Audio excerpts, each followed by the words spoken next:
Good afternoon, everyone. I would like to welcome you to the Sustainability Advisory Committee meeting.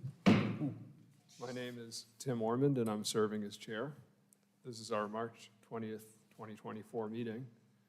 We are streaming live on our Virtual Engagement Hub, which is accessible through the Virtual Engagement Hub link on the front page of the city website and also linked on the committee page.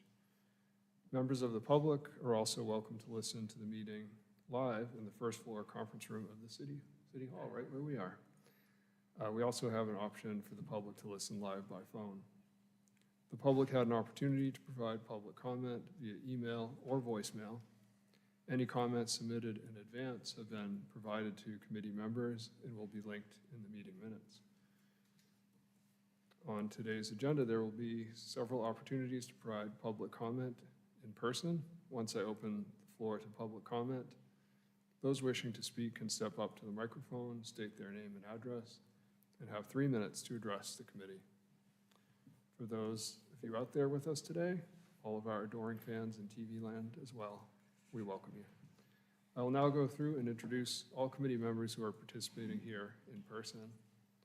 Committee members, as I call your name, please say a quick hello or the greeting of your choice.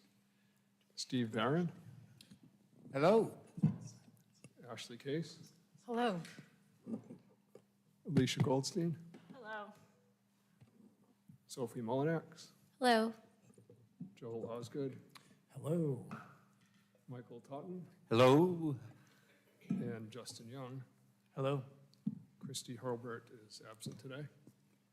We also have Councilwoman Maggie Ullman, our liaison. Hey, everybody. Welcome. And staff members from our sustainability office, our superheroes, Bridget Herring. Hello. Kiara Boulan. Hello. And Chris Clark. Hello. Great. Okay, time to start our agenda. To help our audience follow along, I'll state each section of the agenda aloud and do a vocal roll call for each vote. Additionally, I ask that committee members raise their hand to speak, and I will call upon them.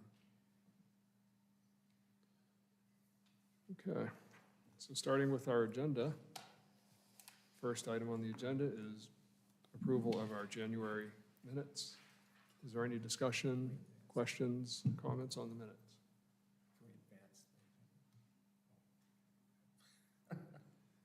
And if not, would somebody like to make a motion to approve the minutes? I can motion to approve. Do we have a second? Second.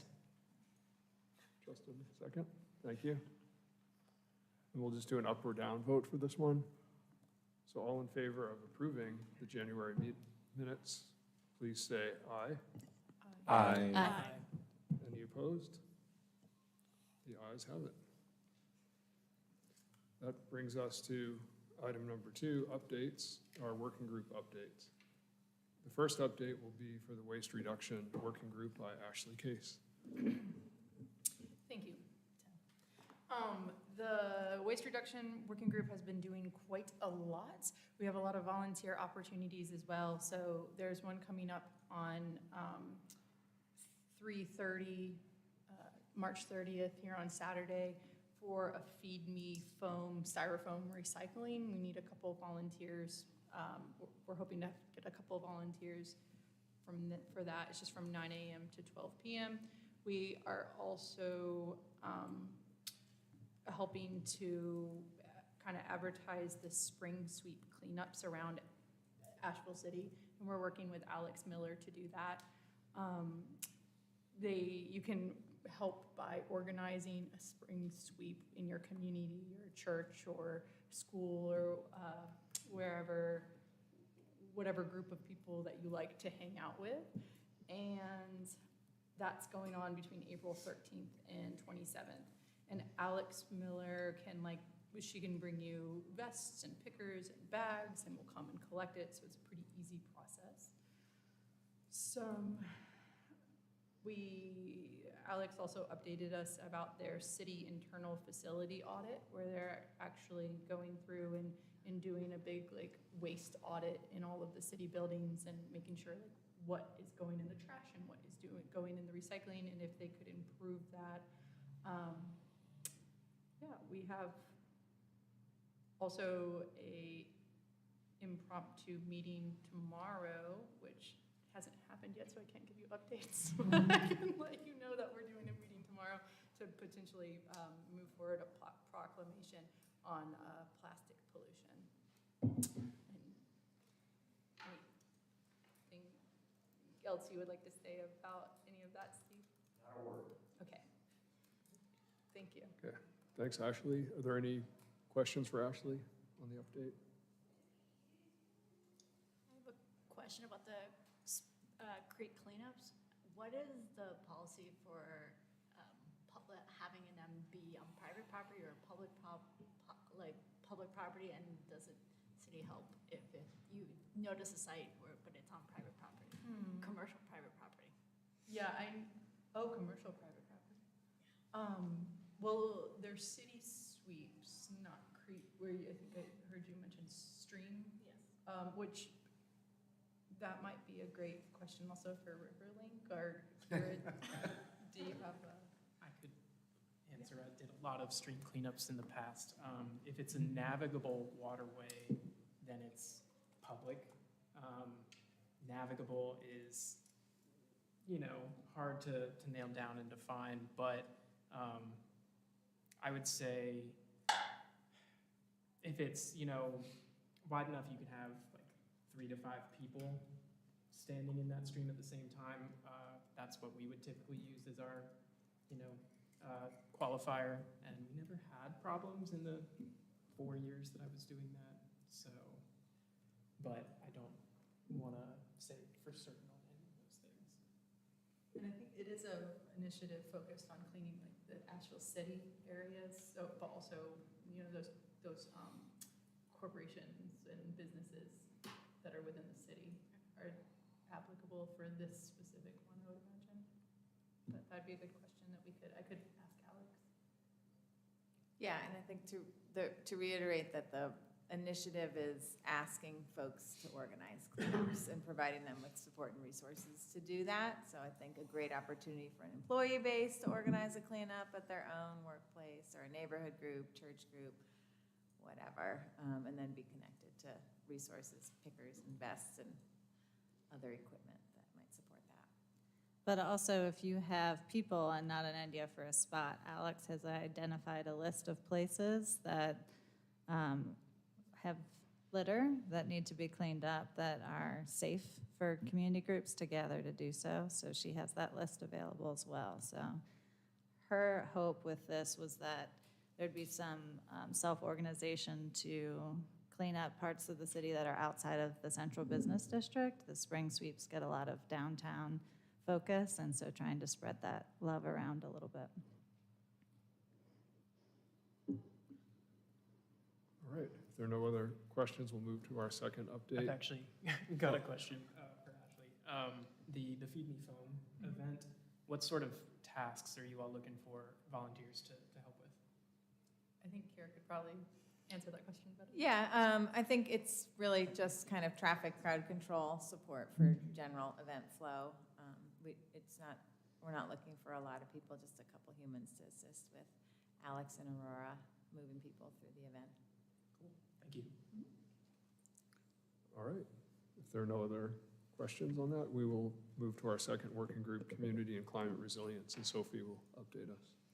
Yeah, in the last couple of months, our working group has been discussing missing middle housing and how this group can interpret the draft recommendations and provide meaningful, actionable input that is aligned with both the goals of this group and what we feel are the goals of our city. So we have a draft letter that we'll discuss later in the agenda, and thanks everyone for providing feedback on that, and for Steve for really taking the charge on putting together that draft. I really appreciate it.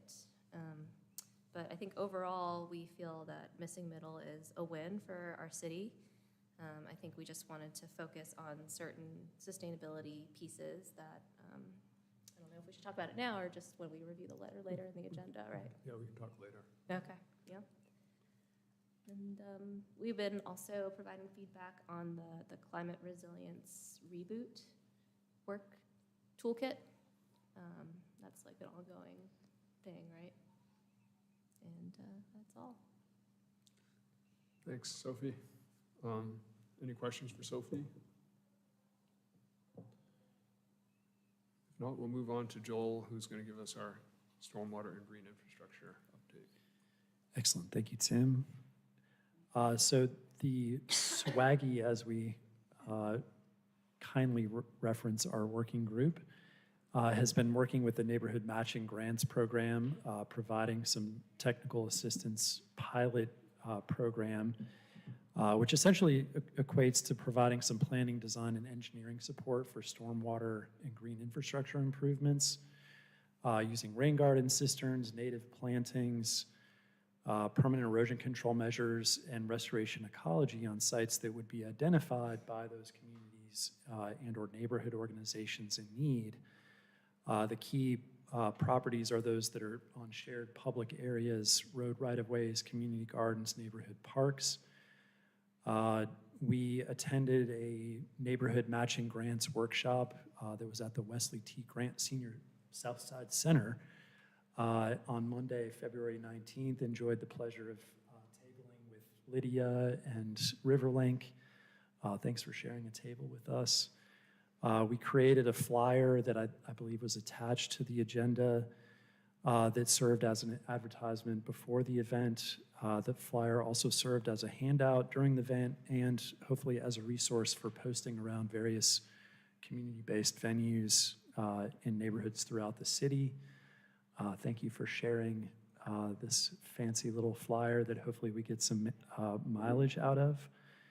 At the event, we also had a couple inquiries for some various projects, and we did receive a follow-up from a community group in Enka Village that we are looking to follow up with them about a stormwater issue in their community. And this will serve as a good little test for our working group in terms of following up with a potential longer-term sustainable plan for their little community park. So that's the update on the Neighborhood Matching Grants Program. Looking forward to continuing that effort. And then the other item, just as an update, I understand that the stormwater fee study that we were working with, I guess it was the Riverfront Redevelopment Commission or something like that. Probably got that totally wrong. They just changed their name, so Okay. it's also All right, hard to fair. remember. Fair. I don't need a control Z on that. So I believe our understanding is that is currently on hold due to a limitation in city staff capacity, so no report on that. So that is our update. Happy to answer any questions as needed. I'll chime in on that one, that at the Council Environment and Safety Committee, which I chair, I've asked for an update on that. I know that staffing is tricky, but this is really important, and so we'll be hearing something in the coming months on that, hopefully, which might enable us to move some log jams around. Awesome. Thank you, Maggie. Great. Any other questions for Joel and me? If not, I'll give a shout out to Joel for making that flyer, if you've seen it. He designed it. Yes, thank you. And that will take us to our next item, which is the update from our sustainability department by Bridget, who just got here by the skin of her teeth from Durham, driving all the way. Hi, everyone. Bridget Herring, Sustainability Director. So in your agenda on the website is just a memo that has a multitude of updates for you to read. I'm not going to go over them, but ones I just wanted to bring your attention to is the parks, the Recreate Asheville plan. The plan for our parks is going to be open again for another round of public input starting next week. So I linked the press release in there, so stay tuned for when that opens. I'll try to remember to send you an email when the actual public input page is live, but please share that with your community. There's also Alex's email is linked in here, as well as the details on the spring sweeps, the Feed Me Foam event, and also the next free store. So we're doing another free store event, and there's opportunity to volunteer with that as well. That's coming up in May. And if there's any questions about anything else that's in there, I'm happy to answer them. Thank you, Bridget. Any questions for Bridget? I'm curious about the Feed Me Foam event. Is this something that's been going on for a while, or? There's an individual that takes foam and compresses it, and so that's why they call it Feed Me Foam. But this is the first event that the city has organized. So there's been some events elsewhere in the region, and so we're excited to have the opportunity to have one in our community. So if you have styrofoam packing materials and you've been saving them and they're living under your furniture somewhere like mine is, then you can pull it out and bring it to this event to recycle it instead of have it end up in the landfill. Great. What is the end product of styrofoam? What does he do with it? I don't know. What does he do with it? Great question. I do not know. Do you know, Ashley? He throws it in the ocean. I think he might actually make new packaging materials out of it in the minutes. Like packing peanuts or something like that. We'll find out. Yeah, Okay. we'll find out. Maybe they'll end up under Bridget's furniture. Hopefully not. The idea is to clean it out of the house. Thank you for the update. That will take us to item 3, old business. And what we've been waiting for is the missing middle housing study that's going to be presented to us by Vidila Setvika. Thank you, Vidila. Hi, everybody. Vidila Satvika. Actually not going to talk about the study, the missing middle housing study. I hope I wasn't brought here to talk about that. I'm really talking about the next step, which is what we're actually going to do to roll out changes and how we're going to implement the study. So I guess I'll broadly say the study points to the realization that more construction of single-family housing is not a solution for Asheville for supply or for affordability. Because even if we come up with a lot of land, those types of units tend to be very expensive, so that as an end goal, we should allow a lot more housing options that we don't today, because 2/3 of our residential zoning districts disallow anything but single family, and that's a lot of land in Asheville. So the study has a bunch of recommendations, and we are moving in a 3-phase process that I'll talk through here. But most of this talk today is going to be about what's happening right now, which is what we're going to bring to Planning and Zoning on April 3rd, and then council review at the end of April, unless things are derailed, and they are derailed a lot, so you never know. Okay, next slide.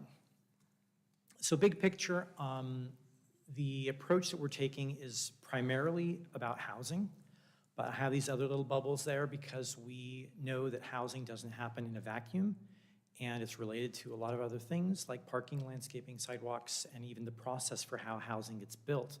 And so we have to look at all these things and try to address them together. Next slide. This is just a different visual of the same thing, that we want to change our codes to allow for more housing options, more housing variety, and we want to make sure that we don't erode our neighborhoods and our environment. In fact, we want to be proactive and mitigate any possible negative side effects by improving our standards for how we plant trees so that they'll grow better. Because I don't know if any of you have been in parking lots here, but you can go there and see trees that haven't grown for 10 years or 20 years. Go just look at Google aerial image and scroll back 10 years and they look the same. So, you know, we've had bad standards in place for a long time, and we're proposing to change that. The study suggests that the more we can get to walkability, the better it supports middle housing that is less car dependent. So we need to revise our sidewalk standards. We exempt lots of projects from sidewalks, and we've been doing that for many, many years. And, you know, we're not going to cry about that, but we need to change those now because we exempt too many projects. And big picture on parking, you know, surface parking takes up a lot of space, and in a lot of cases it's needed because we live in an auto-dominated world. But maybe we don't have to require as much parking. And a lot of cities are, I think, as a trend, they're moving in a direction where cities more and more are backing away from the requirements. and letting the market decide how much parking they provide. We did a little study here in part of Asheville where off-street parking is not required for residential, and it turns out that everybody still provides parking. It's just that about 30% of the projects provide less parking than the city would mandate. And so what that means is that typically those projects will have more surface that can go to other things like trees or buildings or housing, and it's more affordable. So it just makes sense. Okay, so that's big picture. Next slide. Oh, I just had this little thing there. I'll skip over that. So this is the three-phased approach. Initially, we were going to take phase 1 and 2 together, but once we went through with some city leaders, they're like, oh, way too much, slow down. So this makes a lot more sense. Phase 1 is really primarily about backyard housing, and I'll talk through some visuals to make that clear, with the exception of cottage developments, which is kind of an outlier. Phase 2 is a lot of the supportive housing code that we're suggesting that will help, that has to do with permitting duplexes citywide, incentivizing middle housing with what's called sliding scale FAR. I won't get into that, but it's basically you can build more if you have more units on the same piece of property. And we have proposals to revise our form standards, update landscape standards, which is a big topic, reducing off-street parking requirements, requiring more sidewalks to be built, and making the development process easier for smaller projects. So in the future, if you have 4 units or less, you'll be able to move those through as quickly as a single-family home. And then later, more significant changes for residential zoning changes, deeper changes. So let's start with phase 1, next slide.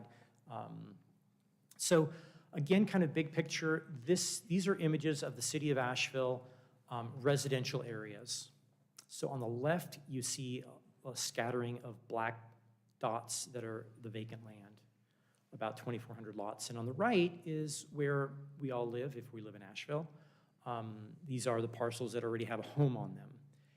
Next slide. And that's what we're going to talk about. Basically, all these parcels that already have housing on them. And actually, if you can go back one slide. This is an interesting thing to think about for middle housing, because there's a lot of buzz about middle housing, right? Like it's going to save the world.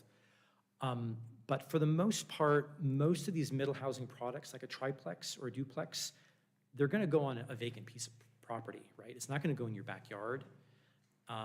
And so although it's true that we need to think about this and we need to have policy in place that allows these housing typologies throughout the city as homes burn down or are demolished because they've, lost their value or gotten flooded or something, it's a very small part of residential property. Most of the opportunity is in the backyards. That's a good thing, but it's also problematic because that's where people live and they don't necessarily want to have a lot of development in backyards. So this is what we're going to talk about today and why we think we've sort of struck the Goldilocks for what we think is a good approach to go forward. Okay, next slide.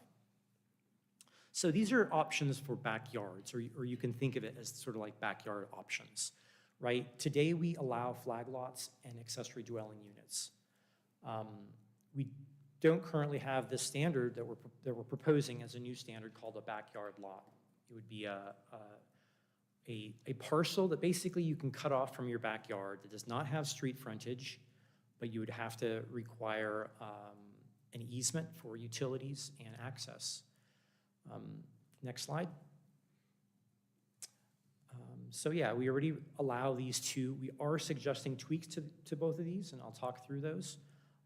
But the whole idea is, if you're walking on the street and you look in someone's backyard and you see a little structure there, our policy should be consistent so that whatever you see in the backyard looks the same. They don't see, nobody's spray painted in your lot line, so you don't know if it's a flag lot or an ADU or a backyard lot. We should be flexible enough to allow people to choose the type of ownership that suits them. And in some cases, they may choose a flag lot because they want to have the person in the back to have their own property that is not as an easement on their property, right? They want to keep their property separate. Some people like the idea of the ADU because they don't want to sell a piece of property. They just want to build a house that back there for their grandparents or their children or a tenant. And then there might be people, and the backyard lot option is what we're proposing. It's for people who don't have the extra wide lot that you need for a flag lot, but you can still attain what you get with a flag lot, which is a fee simple sale of property. Okay, next slide. So our thinking is all these backyard units should be consistent in our policy, and we're suggesting that the structure size should be limited to 1,000 square feet and maximum 2 stories. The setbacks on all of them should be 6 feet, because that's what we allow for ADUs today. And if this is a new policy for flag lots, because today you can build a flag lot and it can be the size of a normal size home. So moving forward, we're going to grandfather anybody who already has a flag lot today. But if assuming this moves forward, we would suggest that flag lots in the future should be limited to 1,000 square feet. And to have the reduced setbacks. We're saying that they should all have, driveways, so even if you don't have one physically on the land that you own, if you subdivide a backyard lot, you would have to, on your plat that is approved by the city, you have to show a 16-foot easement for driveway and utilities. And that has to be recorded and then brought to the city before an application is filed for development. And this would also have a policy that prioritizes the front of the lots for middle housing, so that as we get those vacant lots and as there is real development, we might have more triplexes and biplexes and other small apartment buildings. Okay, next slide. Okay, so that's what we're doing, and now for this committee, to focus on sustainability issues, I'll just talk through 3 of these, right? We're promoting efficient use of land, improving tree health. This is not part of the phase 1, but part of phase 2. We have some really exciting things for that. Not only for tree health, I'm focusing on tree health, canopy, and related ecological services, because we're also recommending a new green roof standard, so that certain buildings in the downtown over 5,000 square feet would have to include a green roof, and outside of downtown over 10,000 square feet would have to have a green roof. There's also other code there. We have this suggestion from somebody from the Stormwater Task Force that we ban the use of, this is maybe in the weeds a little bit, but some of you would probably dig this, banning the use of coal tar and other sealants with high concentrations of polycyclic aromatic hydrocarbons on parking surfaces. So apparently there are all kinds of other coatings that can be used. So anyway, we have other things in the landscaping code that are above and beyond tree health. But tree health is a big one because we're, well, I'll go to that. And then incentivizing travel by foot to get away from automobiles. Okay, next slide. So I'm just using this slide to highlight efficient land use. We've all seen this slide, and what you see on the far left, right, this is a sort of change in typology and a spectrum. And on the far left, you have detached single-family homes, and then you have duplexes that are stacked, and then a fourplex. And I'm just calling out like the similar piece of property. On the far left for single-family housing, you have 3 units per whatever area that is.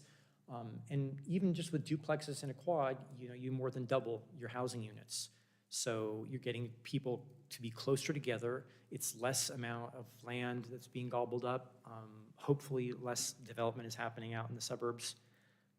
Without an urban growth boundary, we can't guarantee that.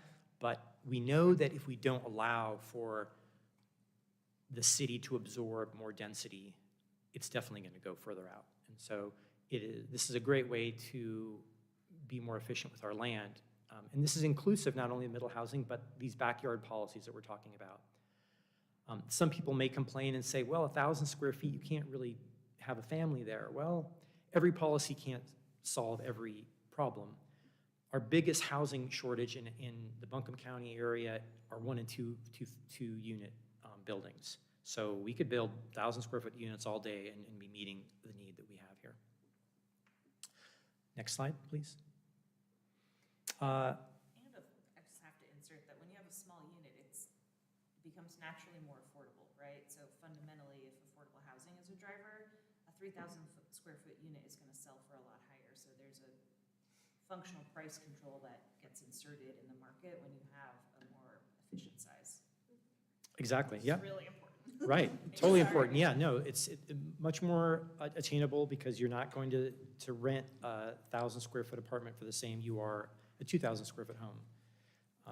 It also uses less materials, uses a smaller footprint of land, so that means more land is available for trees and water percolation and all that. We actually don't have impervious surface standards yet, so that's not quite true. Somebody can pave their entire lot. So that's something maybe we should look at. If you guys want to push us on that, that would be great.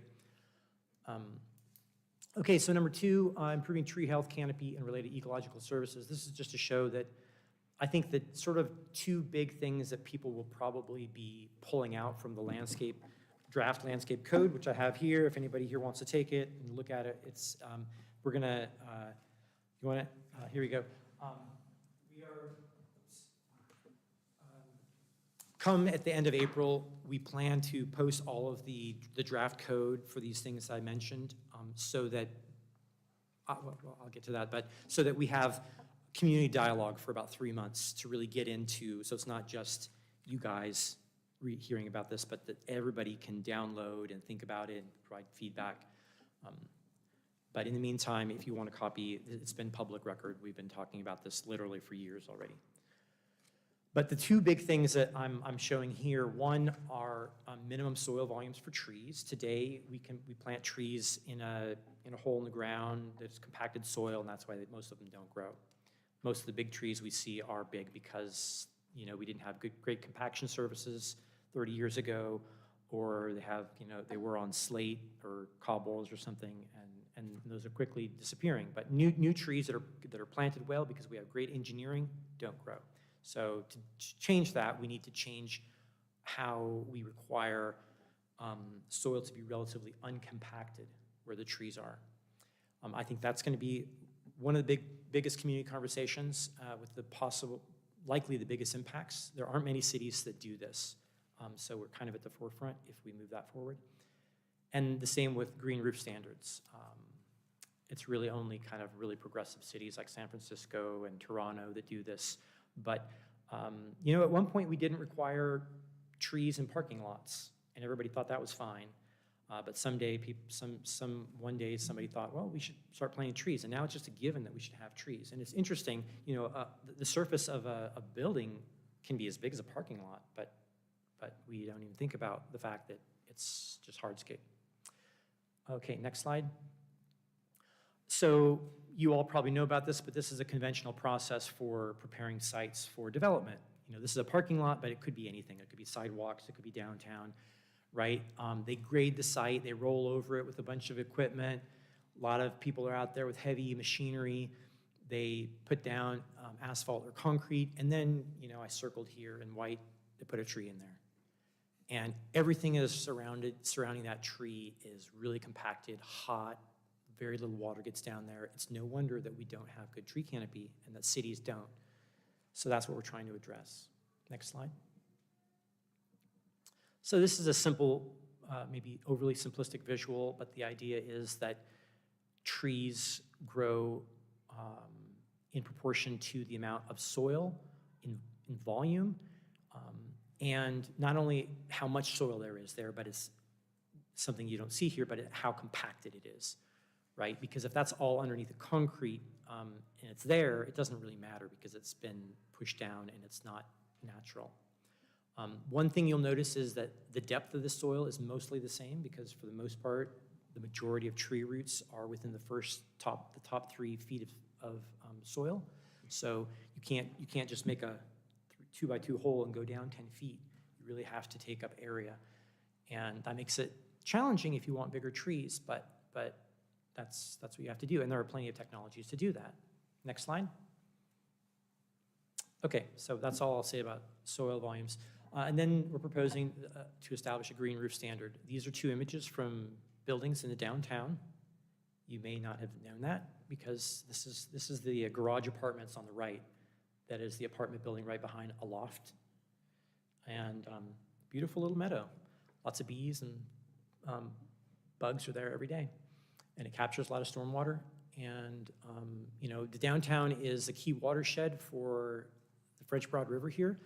And the downtown is the most impervious area in the city.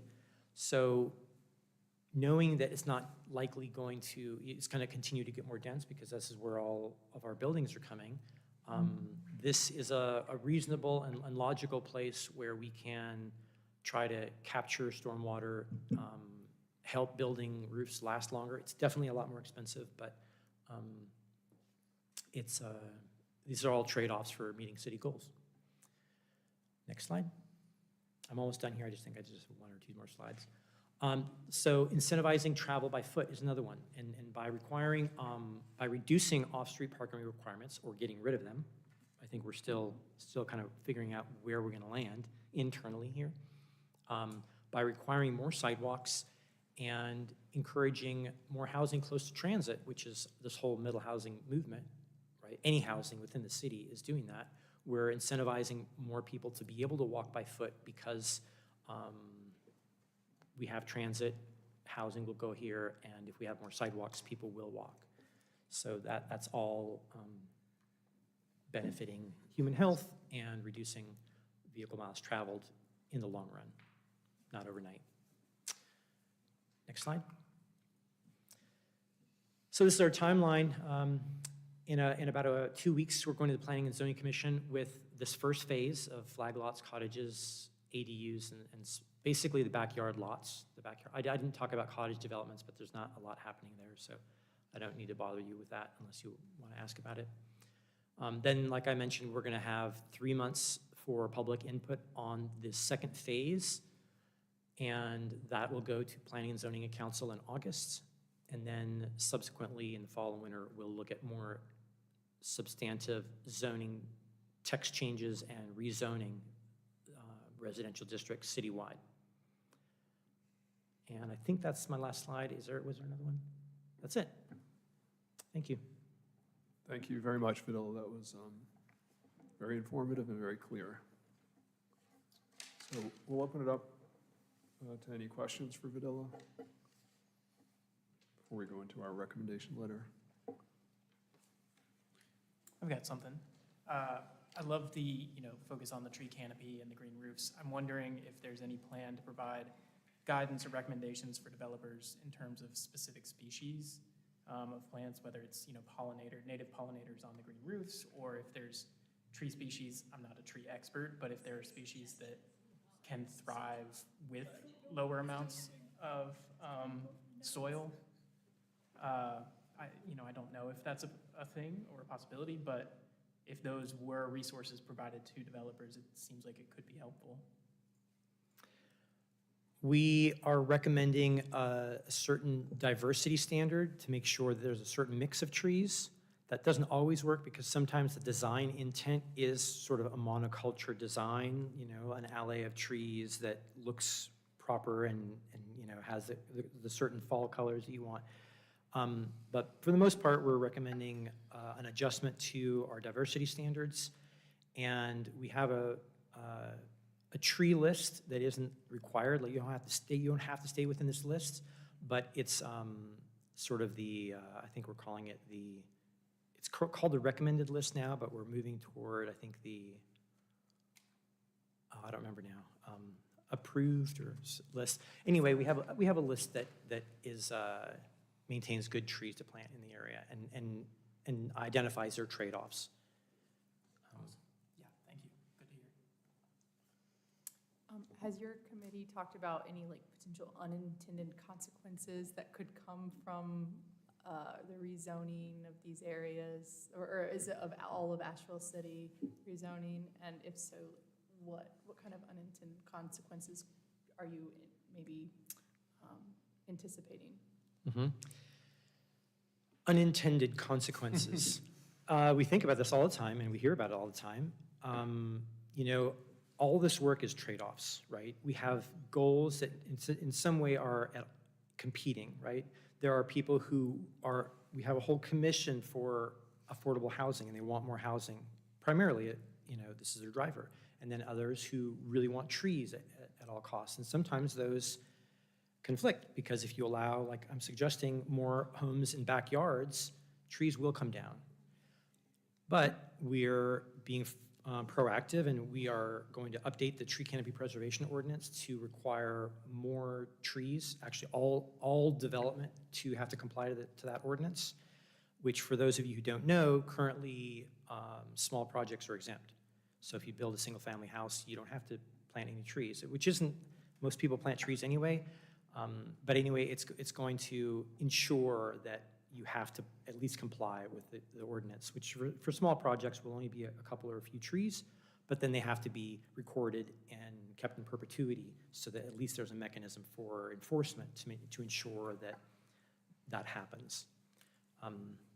So I'm not sure if that answers your question. Yeah, I just know, I mean, I believe I'm for it. Like, from an ecological standpoint, from a sustainability standpoint, I'm definitely for the middle housing and doing all this stuff. But I do know there's like a lot of pushback in like the Hall Creek community, for instance, right, about middle housing and changing the zoning over there. And you know, at first I was thinking, oh, it's not a big deal, right? Well, this is what we have to do, it's coming. But then when I heard that, like, next to my kid's school, they're building 5 or 50 new units, and it's down a little road, and it's, you know, not near a bus line, and it's on an open meadow that's near a creek, and, you know, it doesn't feel like the most sustainable place to do things like that. It feels like kind of an unintended consequence of opening up to all of Asheville City. Mm-hmm. And I mean, in a way, I'm asking this question as just kind of talking through it, I suppose. But I'm just wondering if those kind of conversations have been coming up, and like, is it just kind of like, well, we're doing the best, right? We can, or is there any way to mitigate kind of some of that development happening from the very outskirts in these relatively rural areas, what is still considered Asheville City? Mm-hmm. Yeah, no, that's a good question, good thought experiment. You know, I think this general question is one of the most difficult things in this work, in that there are factors outside of our control, global commerce, you know, the movement of people and patterns, and population growth, right? Asheville is incredibly attractive. People are coming here in droves, or want to come here in droves. And,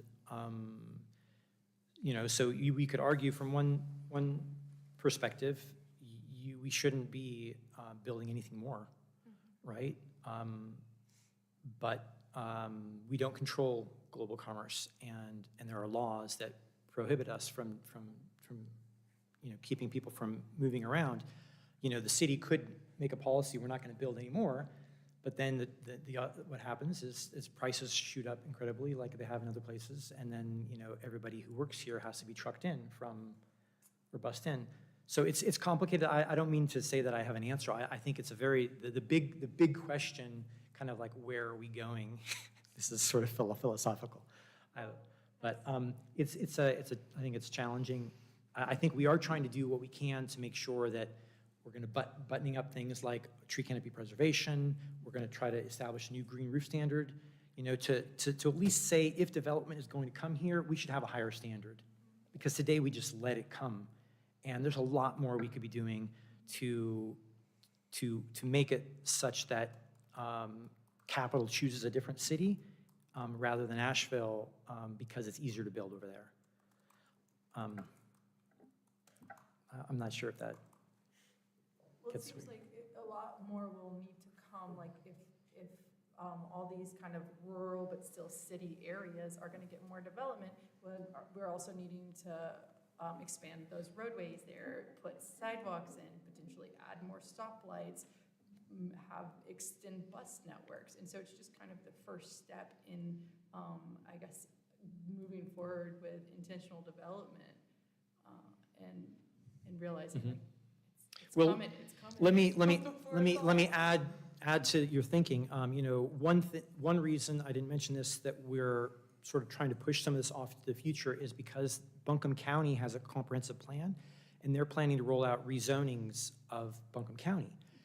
And right now, it looks like they're planning to create the zoning outside of the Asheville area, but on our, you know, closest to our boundary, which is mostly rural, or rural, the most, as rural as you get is it's the outside of the city, right? They're suggesting, you know, like middle housing, apartment buildings, a lot higher density than we naturally would, because the study suggests we focus our intensity on the inner core and leave the periphery for, you know, maybe future, but not hit it right now because we don't have as much infrastructure there. But that doesn't make sense necessarily to do that if you're going to cross the county line, there's apartment buildings permitted there, right? So, and we don't have control over the county, so we're trying to have more dialogue with them so that we can create code that makes sense and is consistent between jurisdictions, but it's kind of a moving target. Thank you. Yeah. I have thank you, great presentation. I have one question and one observation, if I may, both relate to this slide on key sustainability issues, and neither the question nor the comment has anything to do with the fact that I live in Haw Creek. That you what? That I live in Haw Creek. Your Sorry. question does relate to or doesn't? It does not at all.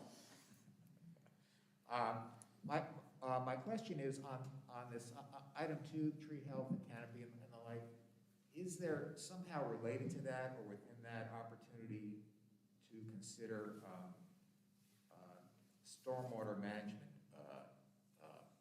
features that could either be mandated by regulation as a matter of the land use code, or simply provide incentives of some sort to developers? Is there room for that? Have you given thought to that? The answer is yes and no. So we have a stormwater code that comes to us from state statute that we cannot be more restrictive than, because that's how the law works. But that's within a stormwater section. Within the zoning code, we can have zoning standards that in some ways deal with stormwater indirectly. So for example, I oversaw changes to our open space standards, which did this. It's basically said, if you're going to have a site over a certain size that's redevelopment, you either have to protect half of it as open space, or you have to implement stormwater measures. So it's a tricky way of basically getting more stormwater mitigation. We are suggesting for parking lot standards to have some code that would incentivize bioswales. I think the green roofs are definitely a stormwater mitigation. Yes.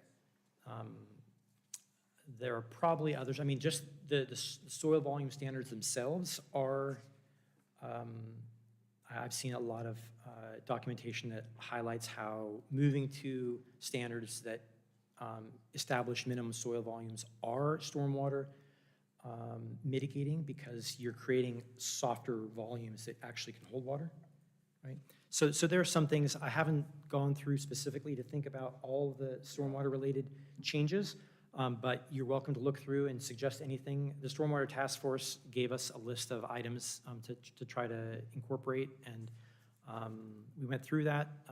We might have missed something, but anything that you might come up with, let us know. Thank you. And finally, just a quick observation.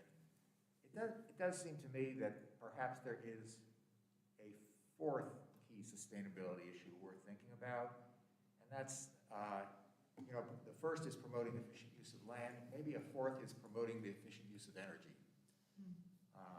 And I know that, multifamily units by nature almost inherently tend to be more energy efficient, and there's that inherent aspect to middle housing.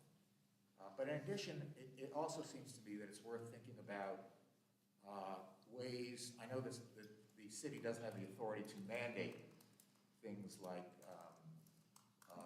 building out envelope standards, better insulation, or high efficiency HVAC systems, and those sorts of things.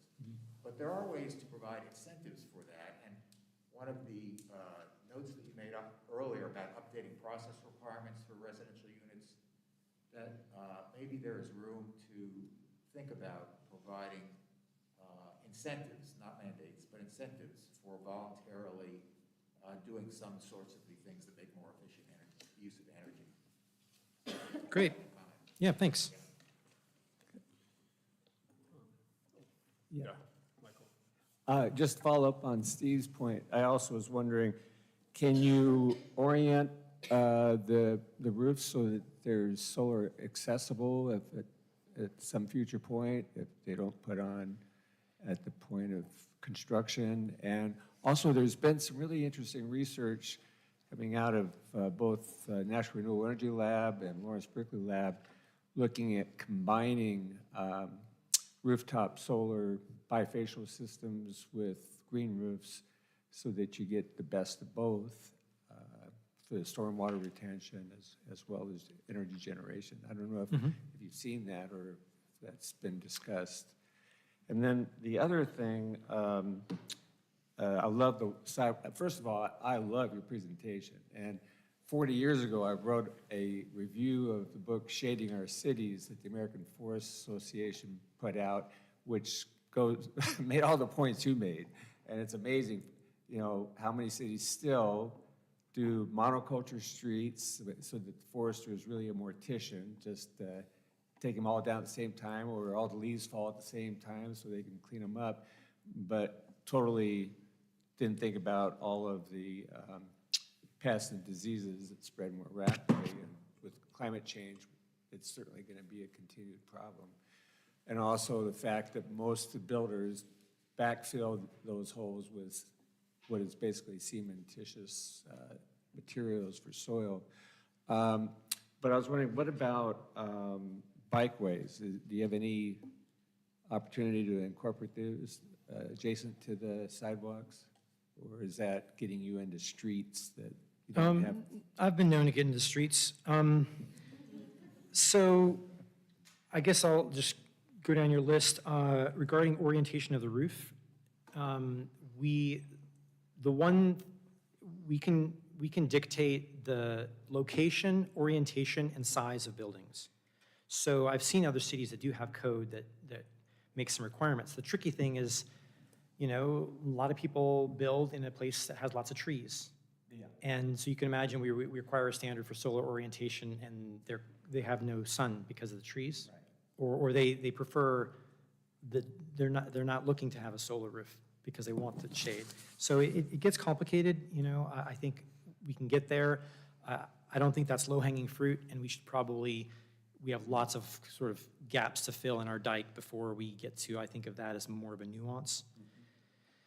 The green roof and solar combo, it's true. I've read that solar does better with green roofs because it's a cooler roof, and so they're more efficient. And we've been thinking a little bit about that combo. So they can definitely work together. Yeah. And we're, at least at this point, not suggesting that they should only be green roofs, but you could do a green roof and a solar roof if it works. They can go together. Regarding bikeways, it is, so typically, most streets here are managed by North Carolina DOT. Only the city streets we have control over. And even then, a lot of our streets are really narrow. So there are opportunities occasionally. We did the Merriman 4-to-3 conversion with the bike lanes, So where there's opportunities, we're paying attention, I think, and working together with transportation. But for this whole slew of like middle housing related updates, they're not easily connected. The sidewalks are part of the zoning code, so we can very easily go in there and make some adjustments. And tomorrow, if you build a house, you got to put in a sidewalk. Right. I was just thinking, with middle housing, maybe they're more likely to have an electric bike than they are motor vehicle for getting around. But who knows what the Yeah. trend's going to be.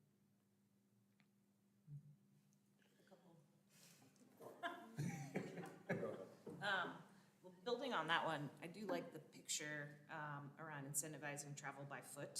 And, you know, one of the three there says encouraging housing close to transit. There could be a fourth that just talks about not necessarily mandating or requiring bike lanes, but like encouraging housing that connects into multimodal planning efforts. Because we have a lot of plans that say like, this is a good place for a bike lane and this isn't. And our biggest challenge I see is connectivity, because there's gaps in those systems, and so there could be something there which I think would come about.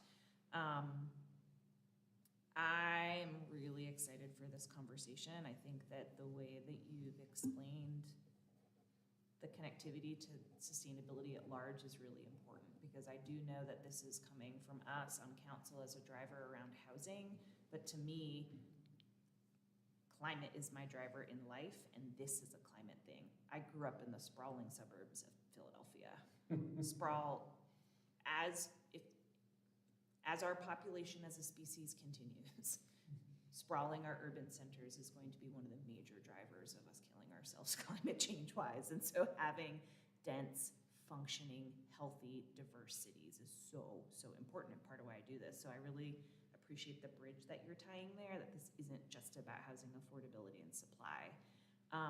And with some questions, the three sustainability ones that you highlighted, is that coming in wave one in the next month with the backyard stuff, or is that in phase two?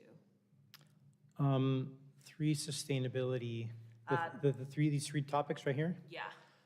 Yes. No, this is big picture, part of the three phases. In the future, okay. Just wanted to. I mean, well, promoting the efficient use of land is part of this first thing. And incentivizing travel by foot too. So. Right, right. Okay, I wasn't sure though if I should be anticipating technical things on these yet and not as much. No, you can just think of next month about really backyard lots. Great, which are really important. And then as we're thinking about the longer stuff where we get into technical, I haven't read a lot about soil volume requirements, but this is a good reminder to do that. I think this is really heading in the right direction. That type of thing is appropriate within the law of what we can do. And I think really we'll get to like healthier trees. For the green roof standard and requirement are very different words. So tell us a little bit more about what that would mean. Yeah. Because it doesn't mean requirement, because we can't, and would that be cool? I wish we could. But by having a standard, we are. No, we're saying required. So tell me everything. Yeah. That sounds awesome. No, so this would be a new, I'm calling it a standard, but it's a new requirement. And it would state that for any new building in the CBD with a roof 5,000 square feet or over, you have to do a green roof. Outside of the CBD, if it's 10,000 square feet or over, you have to do a green roof. And then there are standards. So, up to 40% of the roof can be exempt, because there are things like HVAC, stairs, enclosures, screens, decks, things like that. We're suggesting a minimum soil depth of 5 inches. That's really the bulk of it. Irrigation for a minimum period of time, a maintenance plan. We can require that. Yep. I'm just so used to us not being allowed to do Can you stuff. say how we can require that? This is to be part of the zoning, the landscaping code. So if you want to build in Asheville, you have to comply with zoning. And for the safety and health and general welfare of the public, the power of zoning gives us that authority. So it's just because it's through zoning, because you hear all the time, like, we can't mandate solar panels, we can't mandate bike lanes, et cetera. But if it's through zoning, it can be mandated, and it's okay with Yeah. Well, and it sounds like General Assembly. the landscaping link is the enabling feature within zoning, right? Because we can't mandate solar panels. Can we not? I'm not sure. I don't know if it's like a I- local political feasibility thing that everyone says we can't, or I was under the assumption that we just couldn't. I don't know, we'd have to think about that, and it's direct, the law has proven in the courts that there has to be a direct connection to what you're trying to do. This logical nexus for Landscaping. is very landscaping, clear. right? So, we'd have to look at that. I haven't thought about that. Can I use that as a follow-up? There's been a number of studies that have looked at what makes most sense given your locale between a high albedo roof versus a green roof versus a solar panel roof.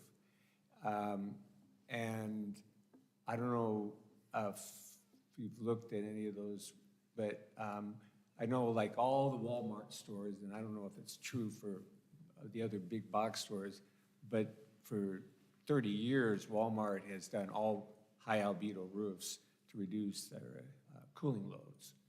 And what is the impact of a green roof? Does it reduce the cooling load as well? It does significantly. It extends the life of the roof by 3 times. So, yeah. It helps, for insulation. It keeps the building cooler in the summer and warmer in the winter. It's a lot more expensive too. Yeah. So we actually have some analysis that we'll share that looks at its life cycle costs, and it really is kind of a wash. So for anybody who's holding on to their building for a long time, it makes sense if you're a long-term landlord. Yeah. Especially when you weigh all the public and external effects. So we're going to make the case that it makes sense and it's in the public interest. So I think this is great discussion. I don't want to cut it off, but also it's 4:35, and you have a lot of edits, I hear, to your recommendation, and so I just want to bring us back into the space and remember that this is a phased approach, and there's a lot of great ideas in the future, but there's very specific things that are coming forward to City Council in a really short timeline before you're going to meet again. So if you all want to take that opportunity to give some input, we need to put our discussion towards that. Yeah, no, thank you. One related note that I think ties into our recommendation, you made sort of a direct comment that we could help with the preventing lots being paved. And right now, there's nothing that would preclude that from happening. Could you say more? And should we consider stating that very directly in our recommendation letter? I guess the recommendation letter is good, just to have a recommendation, but for actual support in helping us think through code, I would suggest what would be really helpful would be to take a copy of this code and look at it from all the different lenses that you spend a lot of time in that are sustainability related, because I can guarantee you there are lots of things we could include to make it better, whether that's stormwater related or I don't know, I'm not sure what, but, any comments are great. So I think a lot of the details, like for stormwater, especially, I know there's, some of you here who are really good in that stuff in engineering, to help us think through incentives or a way of phrasing some standard that may give developers an option that they may not be thinking about. I'm learning that the more we can have incentives or option thinking in the code, the better. Right. With that, thank you, Videla. It was an Okay, excellent thanks. presentation.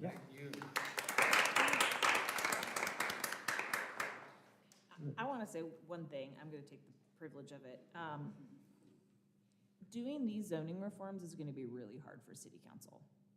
This is not going to be easy work. So if you're really genuinely into it, this letter is really huge. But having the conversations with your peers, having conversations with council people, getting into the weeds, because we haven't even seen the weeds yet, like the track changes stuff, when it really comes time to lawmaking, when it comes to my dais, this is, I think, some of the most transformative stuff we could be doing for sustainability for our city. I really do.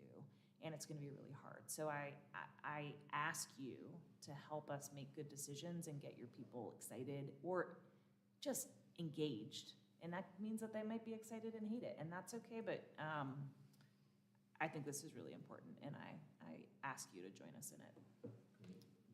Thank you.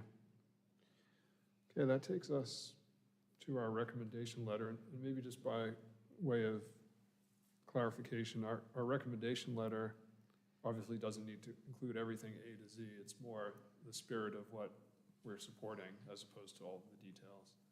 And I correct me- mean, Vadilla put out a nice timeline slide on slide 16 where he said the first phase is flag lots, cottage developments, ADUs, small backyard lots. That's going to go to city council and be heard before your next meeting. And then the phase 2, which includes some of the fun stuff, and I guess some of the fun stuff will also be in phase 3, that there's going to be public engagement May through July. You'll have 2 more meetings in that time. So I would discuss if you want to say something now and focus it on that phase 1, and then I would come back and dig in deeper and not try to like bite it all off at one time, would be my recommendation.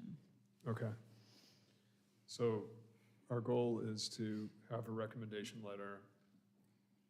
If you want to put one out, I just think that's Yeah. what you should figure out right now, because we've got a limited amount of time, and Yeah. we have some guests that also want to present, so we should respect their time as well. But I think Alicia's been trying to get in here, and I keep Yeah, cutting her I just off. want to echo what Councilwoman Ullman said about the purpose of this missing middle income study is to provide affordable housing.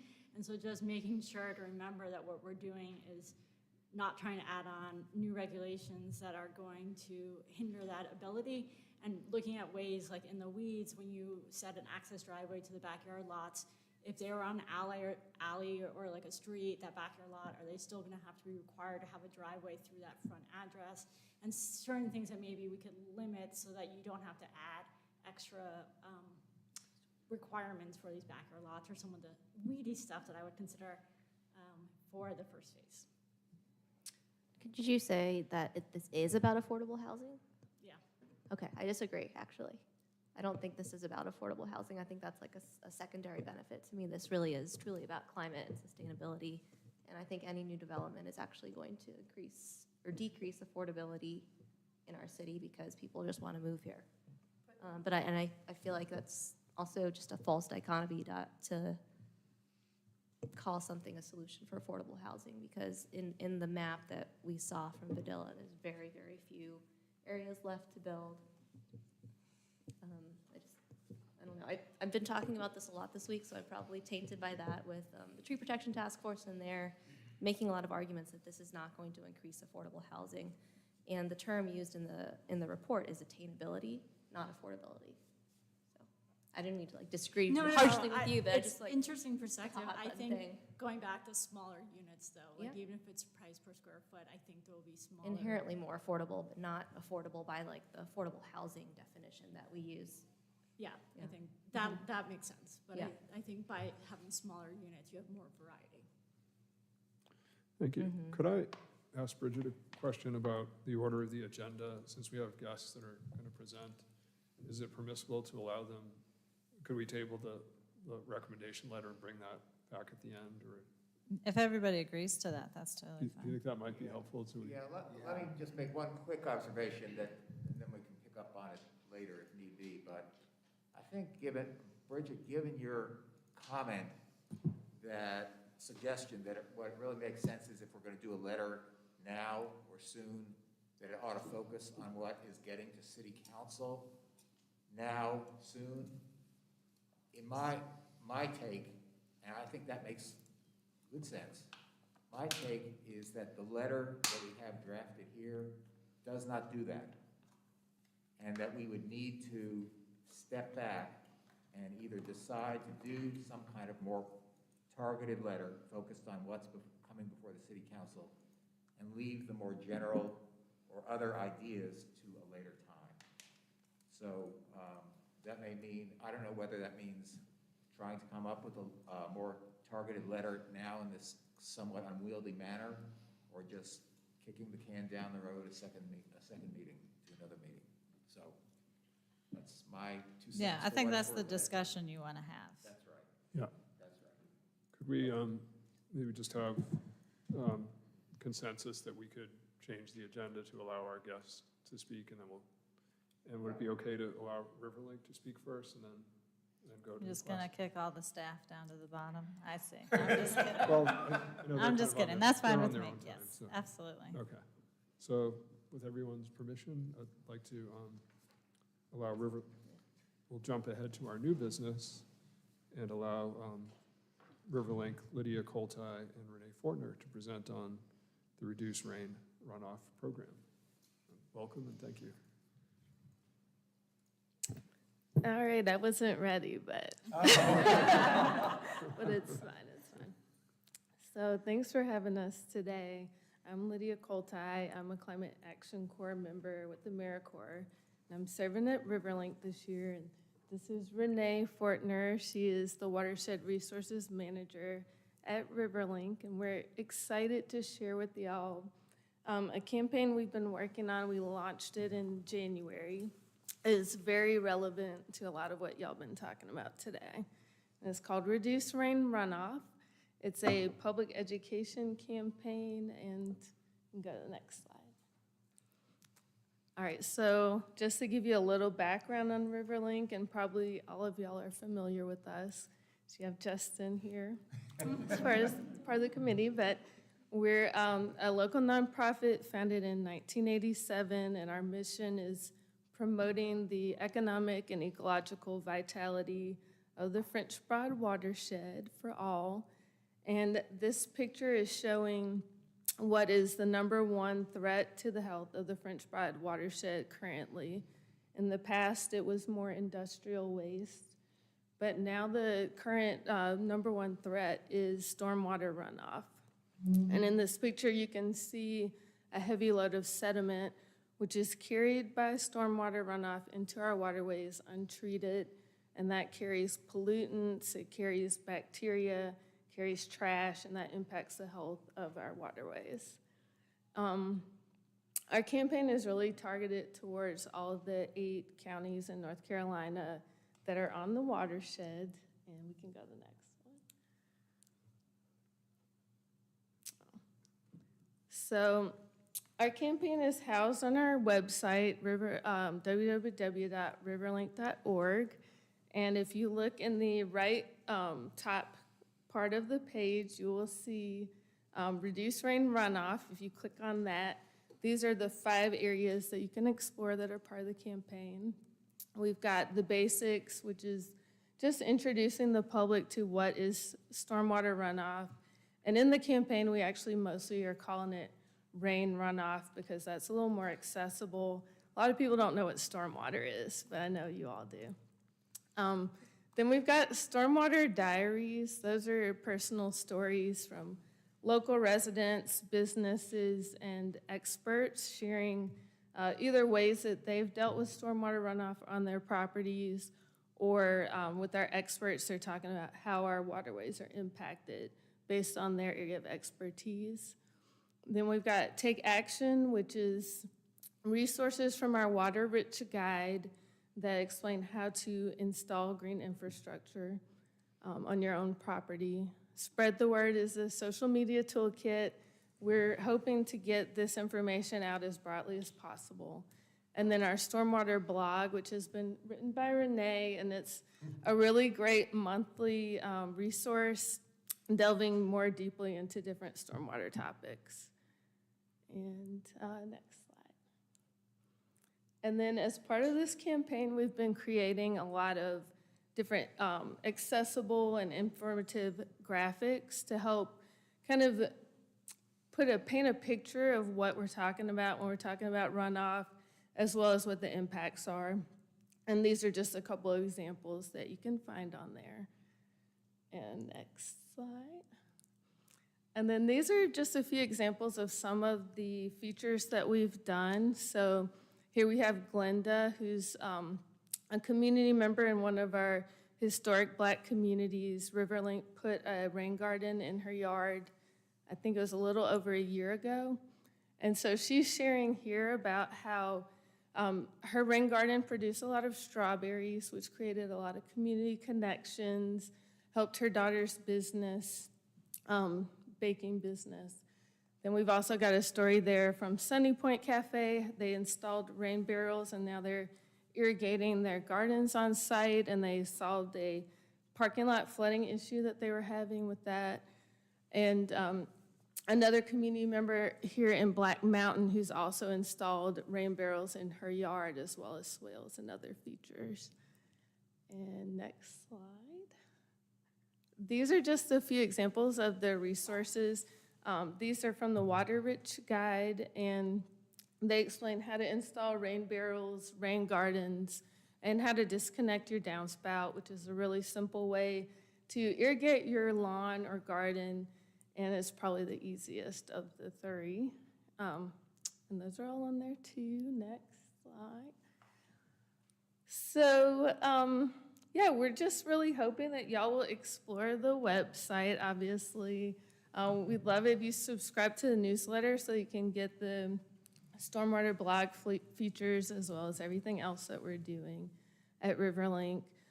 Mostly, we are hoping that this will be a resource to kind of support what y'all are already working on with the Stormwater and Green Infrastructure Working Group to help educate people about why they would want to reach out to y'all and do some of these projects. We would love to see advocacy for a cost-sharing program. There's a lot of examples in other communities that have done different programs to incentivize people to be able to do these projects. And then also promoting more visible green infrastructure in the city so people can become aware that these are strategies that you can take. One thing I didn't mention earlier is, of course, with climate change and increased development, we're seeing more and more stormwater. So that's why we really want to be tackling these issues right now. And then just a couple more slides. We wanted to make sure to thank all of our funders. So the Community Foundation of Western North Carolina, Duke Energy Foundation, the McClure Foundation, and Land of Sky Regional Council have been working with us, and we appreciate their support, of course. And then the last one is just thanking y'all for giving us the opportunity to share our work, and we hope that it will be useful to you. And then Renee is here if anyone has questions. She's our expert, so I will hand it off. Thank you, Lydia. Great presentation. Any questions for Lydia and Renee? Can I just make a comment? Yeah, I just want to say thanks to Riverlink, which I live in Olivet, which is one of the larger HOAs that is right up against the French Broad River, and they have worked with us both to install 2,000 live stakes, including 400 river cane, to stop the erosion, which has just been horrendous along the front of Olivet. I mean, we've lost like 6 feet, I think, just in the last 4 or 5 years. But we have 2 creeks, Newfound watershed flows in, and we've worked with Riverlink to set up a large conservation easement to try and reduce runoff on that, but we now need to go back through that easement and figure out if there are further ways that we can reduce the runoff. The one thing I'm frustrated about in our place, and I see this in all of my bicycling, is the enormous amount of grass that has grown, the mow, blow, and go reality of so much of this area. So we've also just recently started converting some of that to meadows and wildflowers. But I'd love to see more of that happen, and maybe we'll follow up with you guys. Thanks, Michael. Any other questions, comments? That's an awesome presentation. I'm so excited about all those resources. That's really important stories to tell, and I think that hearts and minds is like where all change starts, and like it's really important that y'all are bringing your technical lens to it for our community. It's pretty rad. Yeah, great work. And just for anyone's information, I'm going to be in the Stormwater Diary next month, April. Yeah, it's going to be the swimsuit edition. I'll be wearing a 2-piece, so don't worry. Later. But I apologize. I need to lead everybody. All right. I'll see y'all next. Thank you. Great, so now we'll go back in time and bring up Aurora for the single-use plastic project update. Hello. My name is Aurora Wynn, and I am a resilience project coordinator also with the North Carolina Climate Action Corps, like Lydia, and I'm serving here at the City of Asheville for a one-year term through the end of September. I get to be involved in a lot of projects here at City of Asheville, but the one that I'm most excited about to share with you today is Less Plastic Asheville. Let's go ahead and get into it. Next slide. So what is Less Plastic Asheville? It is a voluntary initiative that is aimed at providing information and resources to inspire residents to reduce their own plastic consumption and hopefully to adopt more sustainable habits. My piece of this work is really just a very small piece of a much larger plastic reduction initiative that the city has been undergoing, and I'm excited to be a part of that too. Next slide, please. So there's really 5 components of the Less Plastic Asheville Challenge. It includes a big social media campaign that includes 15 weekly posts.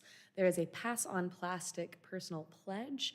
There is a Less Plastic bingo game. There are weekly, twice weekly educational tabling events, and then any participation in any part of this challenge leads to prize incentives. And we'll get into each of those a little bit more in a second. Next slide, please. So the social media campaign is a mix of both infographics and videos that are posted every week, so far mostly on Mondays. That is ongoing, it's been happening, and it will continue until the end of May. This video that we see on the right is actually our most recent one that went live this Monday, and it actually includes Lydia Kultai, who is here today. So if you guys don't mind, we'll take a second to watch this video. Reusable bags are the gold standard for sustainable shopping. Outside, it's remembering to bring them. How do you remember your reusable bags?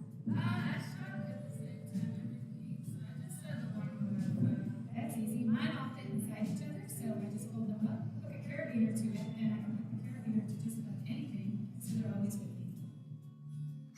I have to keep them on the passenger seat, otherwise I'm gonna forget them. Whenever I'm unloading my groceries, they go right back to the front of my car. What do you do if you forget? I just make the kids do it. I really try not to forget, but if I do, I just use paper bags instead because I figure they're not as bad as plastic.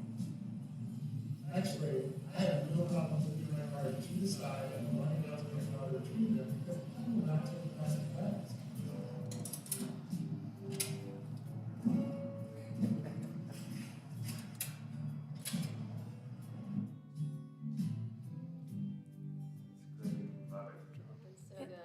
Thank you, and thank you, Lydia. We're really grateful to all of our volunteers. Everybody that's in any of these videos are volunteers, and we're so grateful for their help making these great videos. We've had great engagement on this content so far. The videos that have gone live have had over 800 social media interactions so far. Even before this reel was posted, we had over 10,000 video views, which is a great reach.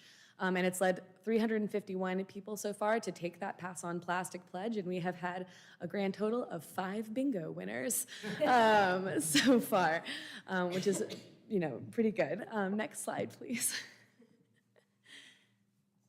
Skip that video again. We don't need it twice. So we'll go ahead and talk about the Pass on Plastic pledge. This is truly an easy 1-minute survey where residents can make a personal commitment to their own plastic reducing strategies or jump in on one that they maybe are not doing already. For me, it was plastic utensils. I did not own my own set of reusable utensils before we created this challenge, and then I would have been the biggest hypocrite in the world if I did not do all of the things that are on the challenge. So now I have a set of reusable utensils and a reusable straw, and I use them all the time.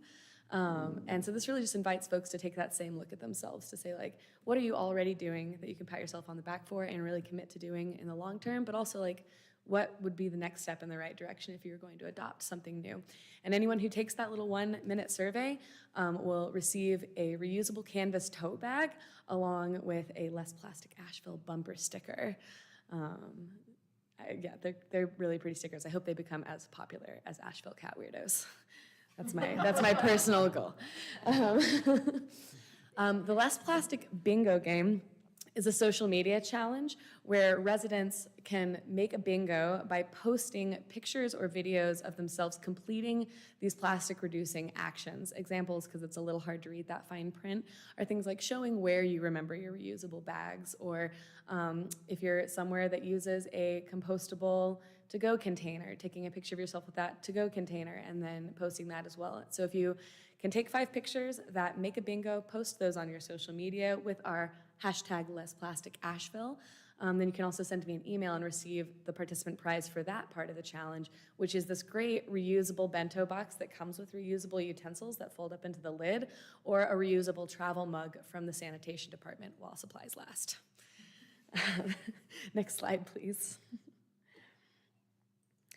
This is really my favorite part of the whole campaign, our twice weekly educational tabling events. We're really getting to get out into the community and have face-to-face conversations with people, and the table moves around to different geographical locations of town, as well as to different types of businesses that reach different parts of our diverse residency, to make sure that we're not only reaching everyone, but that we're also providing equitable access for people to come and collect their prizes.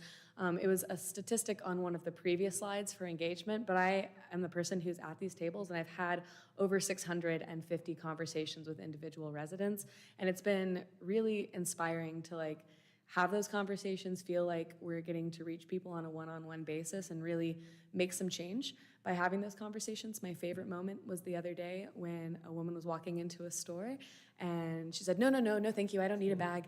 And I said, is that because they're all in your car? And she said, yes. And I was like, it'd be great if you would go and get them. That would make my day. And she did. And I was super, super grateful. So we're handing out reusable tote bags to anyone who talks to us. We're also handing out the prizes from participating in the challenge at these events. And it's been really great so far, and I can't wait to do twice as much of it between now and the end of May. Next slide. Do you have any questions? That's it.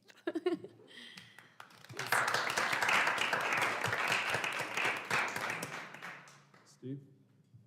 I do, a comment leading to question, I guess. I went grocery shopping myself last week, and I love grocery shopping.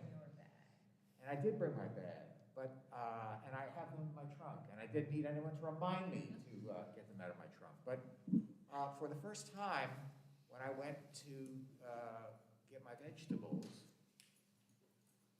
instead of plastic bag, they had rolls of compostable bags. And last week, also, when I went to do pickup at a restaurant, I was given a larger version of a compostable bag to take it in. And inside was a clamshell made of cardboard. And inside, what was not there were any plastic utensils. So, with those two observations, my question is there a way to recognize businesses that are doing the right thing? As part of this campaign, as part of the proclamation, it just seems to me that these sorts of things from the business endpoint really can make a big, big difference. I totally agree with you. I think that businesses that are making the right choice totally deserve the pat on the head. It's a little tricky because as the city, we can't advocate for one particular business over another. It's considered showing favoritism with tax dollars. So the bingo challenge is kind of our sneaky solution to that, where it says document yourself with a compostable to-go container or a compostable straw.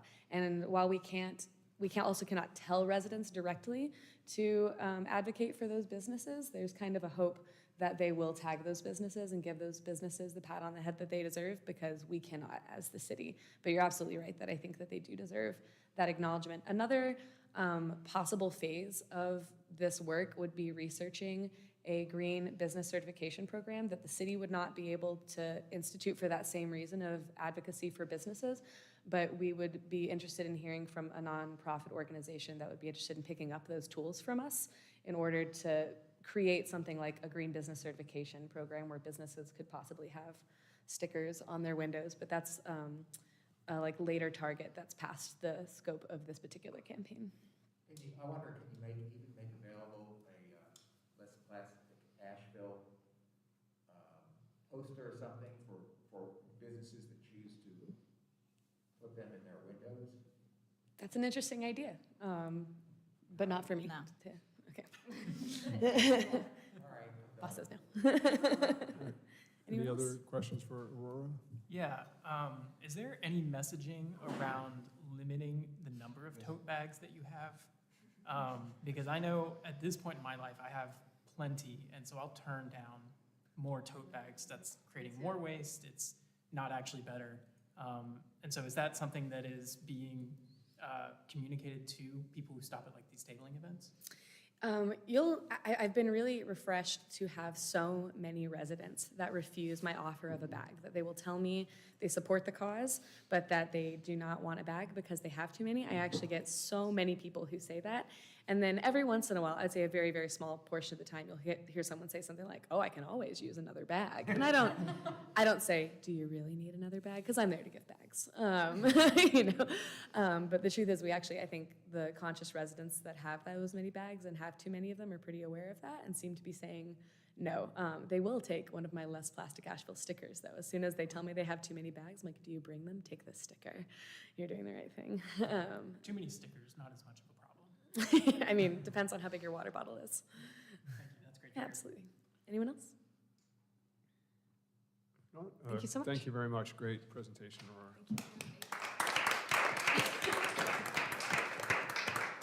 That'll be followed up by Bridget for the proclamation. Yeah, so I spoke with the Plastic Free WNC group recently, and they have an effort to work with different local governments in Buncombe County to try and get a proclamation passed, bringing attention to this issue. For those of you who aren't aware, the theme of Earth Month or Earth Day this year is Planet versus Plastic.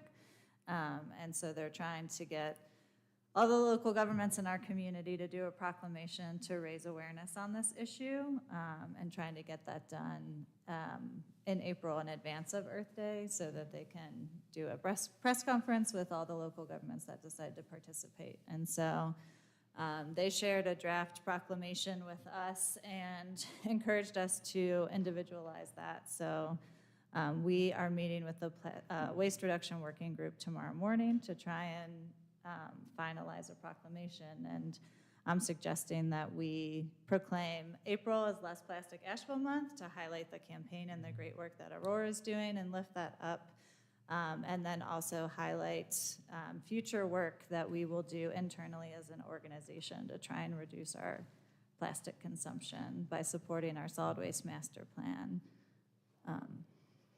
Is there a draft of a proclamation in existence yet? I think Kira sent it to you today.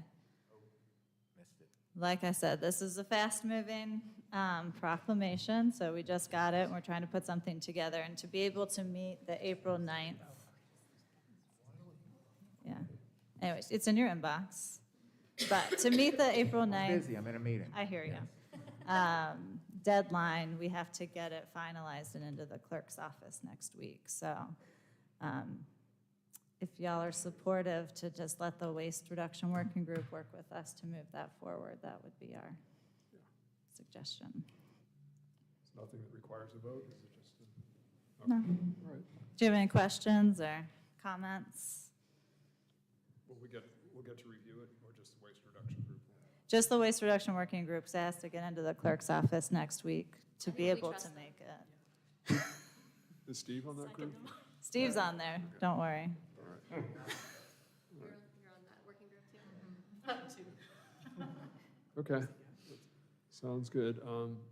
So now we're going back in time once again, back to the MMH and the recommendation letter, but could we clarify what our goal would be for today? Because I know there was a lot that was sort of put out there. I know. This is taking, I think we wrote this letter the first version of 8 weeks ago, a long time ago, and so much has happened. yeah, So I think we should take another stab at refining maybe this letter if we want to send it, or wait until later this spring to send it. Steve, you're not happy with that? Yeah, I'm of two minds, mostly of one of those minds. Can you, oh, okay. Do you want me to talk? Yeah, I actually, I wasn't fully happy with the letter, the last draft, and I had actually done some additional revisions that I have copies of that we could share. But I will say that, and I know, I understand that others may have comments and are not fully happy with the letter as it now stands too, and we could go through that process. But I really am, I don't know, I mean, it would be nice for us early on to say we support this thing. But when it comes to the hard part of recommendations, it does, again, the comments that Bridget made earlier resonate with me, that we may be trying to do too much too soon and not be effective, and that our better strategy might be to wait, unless we want to try to recraft a letter that's more targeted to what is coming before City Council now. But there's a frustration in all of this that I think all of us, and I certainly share, is that this seems to be something of a moving target, and it's hard to get everybody to get their input and meet in a timely way to get things going and at the right time and to say the right thing. So I'm at the stage where I just frankly I'd kick the can down the road unless someone wants to try to come up with something specific to what's going to be coming up with City Council too. And we can have a general discussion about what the letter says and how to refine it and the like, and I'm happy to do that, but that's my thought. Yeah, why don't we have Bridget, if you would like to give us more clarity from your perspective of what would be beneficial. You know, everything you said, Steve, I think was very helpful, that it seems to be a moving target, it's complex. We don't want to muddy the waters by just putting out random statements. We want something that's actually useful and impactful if we're going to. Yeah, my recommendation would be is if you want to submit a letter, that I would focus it on either support or concern, or maybe it's a mix of both, about specific updates to the flag lots, cottage developments, ADUs, small backyard lots. And I would frame your if you want to make a comment now, I would frame your conversation around that, whether that's general supportiveness or supportive with these concerns, but I wouldn't go into all the other things that might be coming up in a future phase. I would say, if you don't feel like there's consensus or strong feelings about those specific things, that you can wait and work more with the proposed ordinance language that's going to come out and the engagement opportunity. I mean, you know, the Stormwater Working Group already gave some input into the green roofs, right? We had a meeting with staff about this a while ago, and so it's surfacing back up, so it'll be interesting to see what input that was already provided is in there, right? So that's where my suggestion. Okay. I had just a question for anyone who has a good answer to this. I didn't have a chance to ask Vidila. But what is the logic behind reducing the size of structures on flag lots? I understand, you know, maybe the 1,000 square foot for the other two, but does anyone kind of have a grasp of that? Why reducing the flag lot structure size is beneficial? I think the idea is to, one, with the like square footage and the attainable housing model, there's that, and also to encourage people, if they want bigger units, to go with a denser structure. So either looking at a duplex or a quadplex or something. So if you don't have a size restriction, you might get large houses and backyards, you know, and not necessarily changing the landscape of single-family housing, which is, I think, the target of this, is to try and diversify our housing stock in our single-family neighborhoods to include more denser units that are different, whether that be a duplex or a quadplex or. Okay. So does that mean for flag lot, you could have a dwelling, as long as it was 2 units or more, it could be larger than 1,000 square feet? That's my understanding. Okay. Would it be helpful, as you said, to submit like a general statement of support, and then if we each have like specific zoning recommendations that we can individually follow up so that we don't have to figure out a consensus, and I think there is a lot of That would be my voices here. suggestion. Right, and if there's not consensus, you don't have to do anything, and everyone can act as an individual too, right? So I think that's always an option that's available to I you. would like to send just a broader letter of support to just, I'm hearing from Vidilla, I'm hearing from Maggie that, you know, this probably will have some difficulty passing at various stages of the recommendations. So I would be in favor of writing a simpler, clearer, more positive letter of support generally, maybe taking the opportunity to pull out a couple of sustainability-related pieces of the report's recommendations, but if we have one chance to send recommendation, I would want to do it earlier rather than waiting. We don't have one chance, Well, because this is a multi-phase thing. But if Right. you're doing it, you have to do it now and approve it, because you're not meeting again before April 23rd. when Yeah, I they guess review it. I don't want to send a bunch of letters of Uh-huh. support, is also what I'm trying to say. So if we send, I feel like we should send one letter that's more general early. Okay. Do we have time to work on that letter right now? And At least as a possible starting point, sort of the first half or the first page of the letter that we have might be a place to start, but, or something even more simple. Okay. Do we want to ask consensus for that? Is everyone in favor of spending the next 15 minutes or so working? So we can't just Bridget, do, how long can we be in this room for? That's a good question. I can check with the security guards. They're the people who are most heavily impacted by us staying late, is that they stay at the building overtime for us. So I'm happy to go check with them. Does it officially close at 5:30?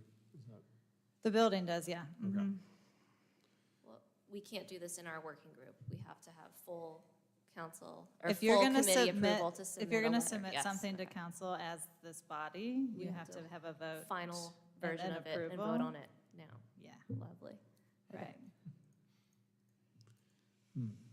yeah, that does give us a time crunch here. I mean, we could say something very general, like, we love this and love SAC, and I'll sign it. For something with substance, it might take, I don't know, 15 minutes feels very compressed. Sending a general letter of support in May is also okay with me. We're still here. I, Yeah, maybe that's a, I'll come, no, I'll come let you know when we're done. Thanks. a general letter of support in May. in May is fine. I felt a little bit of urgency from Vidilla and Maggie, but maybe I misinterpreted that. I've also been having a lot of discussions about this from a tree protection standpoint, and feels urgent because of that too, but I don't want that to taint, our action. Well, if you're involved in it and you realize the urgency and potential of some of the resistance that might be Yeah, there's met, resistance that's being then voiced. to be able to come forward, I mean, overall, there's gonna be unintended consequences whether this moves forward or we just like sit back and do nothing. So I think that this guides sustainable development at the minimum and makes it more dense in the city center. What do you all feel about just using these first two paragraphs, like Steve had suggested earlier, as just like a kind of a very brief statement of support?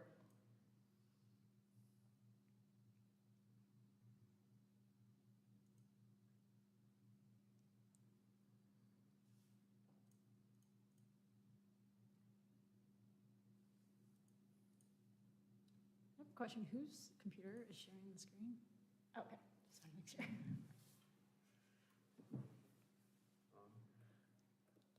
So Ashley, is your proposal just to include the first two paragraphs? Yes. I mean, if we're like, yeah. And, or mentioning, if we wanted to, maybe mention the lots that are coming forward, just saying we support the 1,000 square foot home size as it reduces the amount of resources being used. We support the Backyard lots. backyard lots, and we look forward to hearing what you're just, or whatever, I don't know, whatever you're gonna say. Okay. Do we want to The add? first two paragraphs, did you mean the first two with the subheadings? No. Just No, the literal just first two. And maybe we can add a brief third one that says that SAC, we will continue as this unfolds to work with the city on specific code and basically saying we're going to take a deeper dive as this progresses.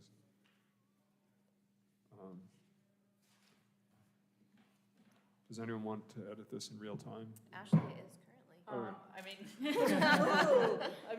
don't know, man. Well, does anybody want to say we support the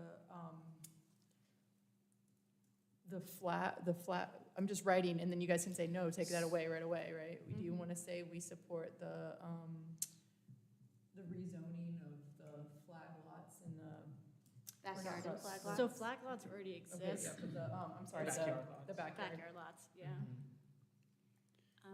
And the reduction in the size, Steve, the you have square something to footage. input? 'Cause- Yeah, we're kind of flying by the seat of our pants here, to be perfectly honest.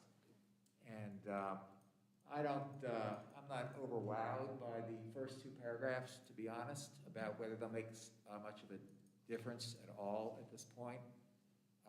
But I can be corrected if the read from the council member was that it's important to say something now, just positive.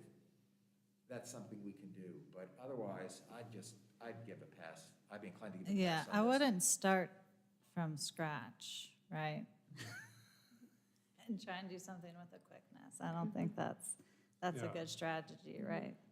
The first two paragraphs are kind of more bland introduction. They're not really Yeah. impactful. So it might be easier just to like nominate a person to want to go if they have time to make to put a statement out.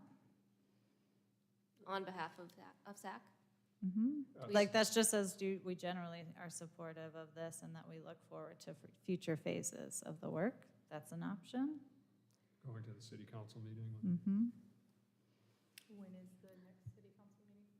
April 23rd. I think that's when they're Well, having the yeah, public that's the- hearing on mhm. this. Yeah, we could do that.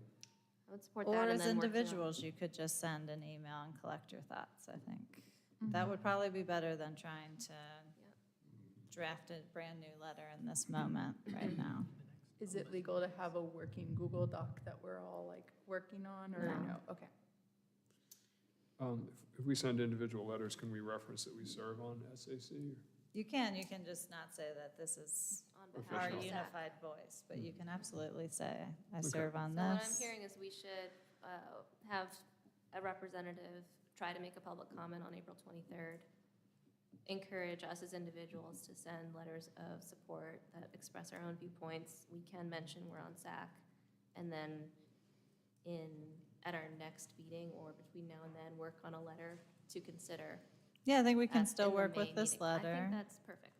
Well, or maybe, I don't like just see what the rushing. engagement opportunity is for the next phase, It's also fine. Right. Do we need to take a vote on that, up or down vote, or we can just let it be as it is? I think if there's consensus on that, we can move forward. The only thing you need to vote on is if you want to Approve something. approve it. Okay. Mhm. It sounds like a great approach to me. Yeah. The information has changed since we wrote it. We don't want to rush. It's going to continue to change. Yeah, It is. it's a very fluid process, it seems. Yes. All right. Good work. Is there anything else on the agenda other than public comment? And if not, are there any public comments? We didn't receive any via voicemail or email. Okay. Smoke signals, any other? Not that I'm aware of.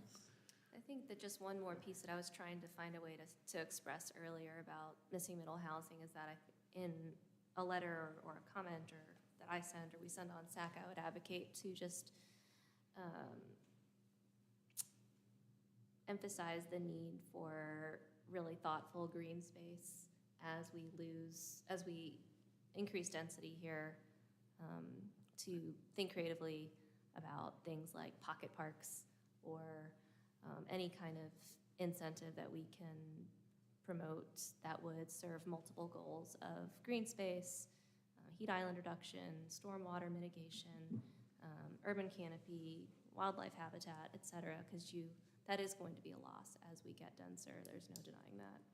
And I think that's been a really hard thing for people to reckon with who have lived here a really long time and have seen Asheville really change. They've seen the loss of our urban forest, and it's really stark and really distressing. So that's all I'll say. On that same note, is there any way for us to interface or communicate with the county about their rezoning? Like just recommending that, with these recommendations that we're moving forward to not increase sprawl and development outside of city limits? I believe Maggie is on a county. She's on their works with the environment. Environment committee. Stewardship committee. I mean, the county will do similar process of public comment hearings for zoning updates. So that's a public process that you can engage in, and they got a lot of input during the development of the comprehensive plan, which is now what's being utilized to drive some of these changes. I just want to go back to Sophie's comment about open space. In your summary, Bridget, you mentioned a study about underutilized lots that the city owns. And I kind of skimmed through it, so I don't know what, besides identifying them, and I saw maps of what they're planning on doing, it seemed like selling them. So I don't know if there's any input or what the plan is for that report that got presented to council. Information. Yeah, a lot of those lots have existing buildings on them, but that's not to say that that's always the case and that there's not an opportunity for green space. Yeah, you can look at that presentation, and if there's an opportunity for input on that, I will be sure to flag that for you. I would just also come back to saying that our parks comprehensive planning process is going on, and that's a lot of the green space in our community. So if people are seeing value in that, I think that's a good place to lift that up as well.